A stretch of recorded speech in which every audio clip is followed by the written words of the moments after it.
A4151 paper applied probability and statistics for computer science engineering paper prepare பண்ணிகிட்டு இருக்கோங்க.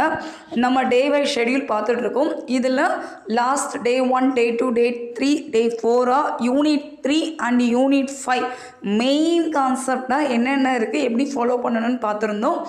இன்றைக்கி டே 5 இந்த டேயில் பார்க்க போகிறது யூனிட் 4.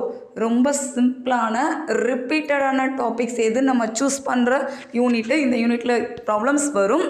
ஃபர்ஸ்ட் டேவா இதில் டெஸ்டிங் ஆஃப் ஹைபாத்தசிஸில் நார்மல் டிஸ்ட்ரிபியூஷன் ரெலவெண்ட்டான ப்ராப்ளம்ஸ் இன்றைக்கி நம்ம ரிவைஸ் பண்ணலாம். ஸோ இதில் 2 டைப் இருக்கும், டைப் 1 அண்ட் டைப் 2. என்னோட வேல்யூ கிரேட்டர் தான் 30 இருக்கிற லார்ஜ் சாம்பிள் டேட்டாஸ் எல்லாமே நம்ம நார்மல் டிஸ்ட்ரிபியூஷனில் ஒர்க் அவுட் பண்ணுவோம். இதுக்கான ஒர்க்கிங் ப்ரொசீஜர் என்ன, இதில் டேட்டாஸ்லாம் எப்படி எடுக்கிறது, நிறைய வீடியோஸ் நம்ம பார்த்துருக்கோம். இருந்தாலும் ப்ராப்ளம் ரெலவெண்ட்டாக எப்படிலாம் கொஷின்ஸ் கேட்பாங்க அப்படிங்கிறதுக்கு இந்த வீடியோவை நம்ம யூஸ் பண்ணிக்கலாம்.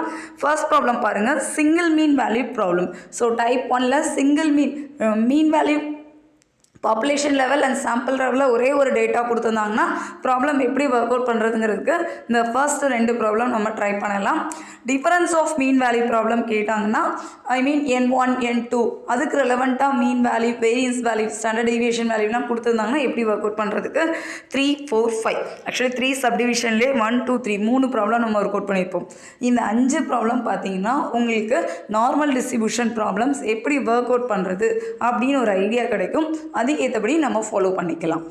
ஸோ இன்றைக்கி டே 5ல் testing of hypothesis unit 4 start பண்ணலாம். இந்த யூனிட் 4ல் டைப் 1 அண்ட் டைப் 2 ரிலவெண்ட்டாக ப்ராப்ளம்ஸ் அண்டு இதை தவிர வேறு ஏதாவது நம்ம சேனலில் ஒர்க் அவுட் பண்ணியிருந்தாலும் கொஞ்சம் ரிவைஸ் பண்ணி பாருங்கள். உங்கள் கையில் டெக்ஸ்ட் புக்கோ இல்லை வேறு நோட்ஸ் இருந்தாலும் அதில் என்னென்ன ப்ராப்ளம்ஸ் கொடுத்துருக்காங்களோ அந்த ப்ராப்ளமும் நார்மல் டிஸ்ட்ரிபியூஷன் மட்டும் இன்றைக்கி ட்ரை பண்ணால் நம்மளால் பார்ட் பி கொஷின் எதிராக சாய்ஸில் சூஸ் பண்ண முடியும். ஸோ டேட்டா எப்படி கொடுத்துருக்காங்க, எந்த மாதிரிலாம் ஃபார்மேட் யூஸ் பண்ணணும், நம்ம 6 ஹெட்டிங்கில் ஒர்க் அவுட் பண்ணியிருப்போம். Null hypothesis, alternative hypothesis, level of significance. இதில் கிரிட்டிக்கல் ரீஜியன் தான் கோட் பண்ணுவோம். டேபிள் டேட்டா பார்க்க மாட்டோம். நார்மல் டிஸ்ட்ரிபியூஷனில் கிரிட்டிக்கல் ரீஜியன்னா 5% இருந்தால் என்ன, 2 டைல் டெஸ்ட்டாக இருந்தால் என்ன, 1 டைல் டெஸ்ட்டில் லெஃப்ட் டைல் டெஸ்ட்டாக இருந்தால் என்ன, right tail test. Right tail and left tail 2 value same தான், ப்ளஸ்ஸு மைனஸ் இதுதான் மாறும். ஸோ அது எப்படி கோட் பண்ணுறதுங்கிறது 4th கேட்டகரியாக இருக்கும். 5th டெஸ்ட் ஸ்டாட்டிஸ்டிக்ஸ் ஃபார்முலா எழுதுவோம். And last one conclusion comparing to critical region value and test statistics value. So இது 2 compare பண்ணி நம்ம அக்செப்டாக ரிஜெக்டாக இந்த ஆர்டரில் எழுதுவோம்.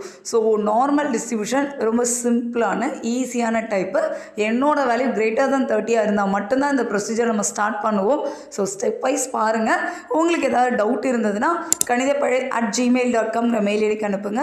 சப்ஸ்கிரைப் பண்ணுங்கள். இந்த டேயில் ஃபாலோ பண்ணிகிட்டு இருந்தீங்கன்னா ஒரு ஐடியாவோடு நம்ம மூவ் பண்ணலாம். உங்களுக்கு ஏதாவது சொல்லணும்னா கமெண்ட் பண்ணுங்கள். நெக்ஸ்ட் டே ஷெடியூல் நாளைக்கு பார்க்கலாம். தேங்க்யூ.